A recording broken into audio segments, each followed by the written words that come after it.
Assalamualaikum warahmatullahi wabarakatuh. Perkenalkan kami dari kelompok 2 yang beranggotakan Iren Rahma Vivian, Azizah Putri Bulan, Suci Maharani, Livia Aurel Margareta, dan Raisya Zahra Ayude Rinaldi. Objek kajian ilmu negara. Keberadaan negara sebagai objek ilmu pengetahuan tidak hanya didominasi oleh ilmu negara saja, melainkan dikaji lebih lanjut juga oleh cabang-cabang ilmu pengetahuan yang lain. Seperti contohnya itu ada hukum tata negara. Menurut Logeman, itu adalah hukum yang mengatur organisasi negara. Hukum tata negara merupakan hukum yang memerintah negara. Contoh yang kedua ada hukum administrasi negara. Adalah seperangkat peraturan yang memungkinkan administrasi negara menjalankan fungsinya, yang sekaligus juga melindungi warga terhadap sikap tindak administrasi negara, dan juga melindungi administrasi negara itu sendiri. Contoh yang ketiga ada ilmu politik. Menurut Miriam Budiarjo, ilmu politik adalah ilmu yang mempelajari bermacam-macam kegiatan dalam suatu sistem politik negara yang menyangkut proses menentukan dan melaksanakan tujuan-tujuan dan sistem. Nah, dari uraian ilmu-ilmu pengetahuan yang berobjek negara, maka objek negara ilmu negara dari sifatnya atau dari pengertiannya yang abstrak, umum, universal.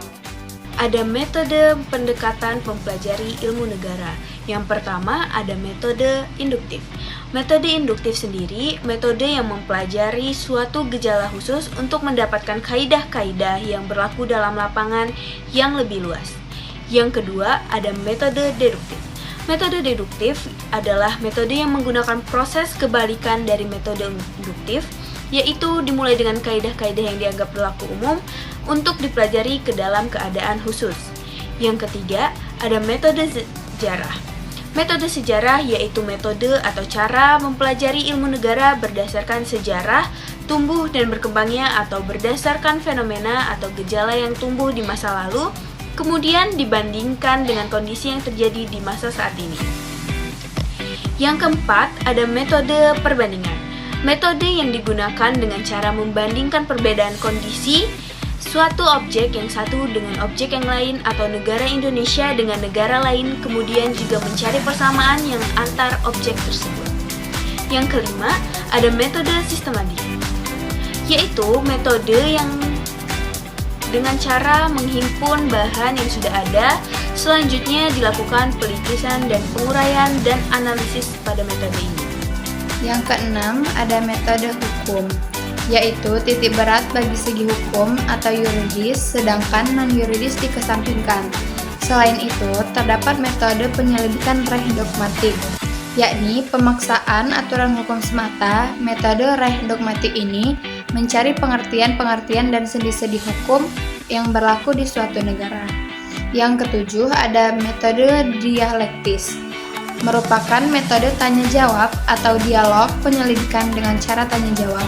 Ada 3 unsur dalam metode dialektis. Yang pertama ada des, merupakan suatu dalil selling. Yang kedua ada antides, yaitu serangan terhadap dalil tersebut dari pihak yang berlainan pendapat. Yang ketiga ada antides, merupakan jalan tengah antara des dan antides. Yang kedelapan ada metode empiris, adalah suatu metode yang menyandarkan diri pada keadaan yang dengan nyata didapat dalam masyarakat. Yang kesembilan ada metode rasionalistis, metode yang mengutamakan pemikiran dengan logika dan pikiran sehat untuk mencapai pengertian tentang kemasyarakatan. 10. Ada metode fungsional, metode yang meninjau serta membahas objek penyelidikannya dengan mendengarkan baik gejala-gejala dalam dunia masing-masing tidak terlepas satu sama lainnya, tetapi terdapat hubungan timbal balik. Dengan demikian, negara sebagai objek dapat mempengaruhi masyarakat juga sebaliknya. Yang ke-11, ada metode sinkretis, yaitu metode yang penyelidikannya meninjau dan membahas objeknya dengan cara menggabungkan faktor-faktor baik yang bersifat yuridis maupun non-yuridis. Selanjutnya adalah hubungan ilmu negara dengan ilmu sosial. Ilmu negara adalah ilmu yang mempelajari negara secara abstrak sehingga masih memerlukan ilmu-ilmu pengetahuan yang lain untuk menyempurnakannya. Untuk Untuk yang pertama adalah hubungan ilmu negara dengan ilmu perbandingan hukum tata negara. Antara ilmu ini memiliki persamaan objek, yaitu negara. Ilmu negara memiliki atau mengamati negara dalam keadaan umum. Sedangkan ilmu perbandingan tata negara adalah, menurut Cronenberg, adalah untuk menganalisa secara metodis dan menetapkan secara sistematis bermacam bentuk dan sistem kenegaraan. Yang kedua adalah hubungan ilmu negara dengan ilmu politik.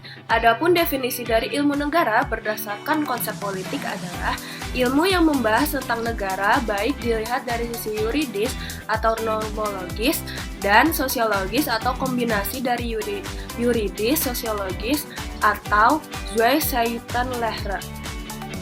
Lalu yang ketiga, hubungan antara ilmu negara dengan ilmu hukum tata negara. Hubungan antara negara dengan hukum tata negara tidak dapat dipisahkan.